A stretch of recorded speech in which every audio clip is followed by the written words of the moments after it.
مقایسه معنای ماه‌های ایرانی و عربی. معنی ماه‌های عربی: محرم، حرام بودن قتل. صفر، تهی از مال به دلیل غارت. ربیع الاول، ماه اول بهار. ربیع الثانی، ماه دوم بهار. جمادی الاول، یخبندان اول. جمادی الثانی، یخبندان دوم. رجب، عظیم به دلیل توقف جنگ.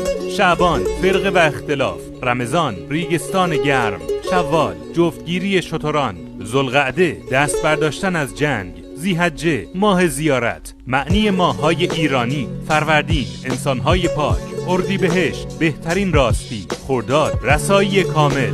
تیر، ایزد باران. مرداد، جاودانگی. شهریور، شهریاری نیک.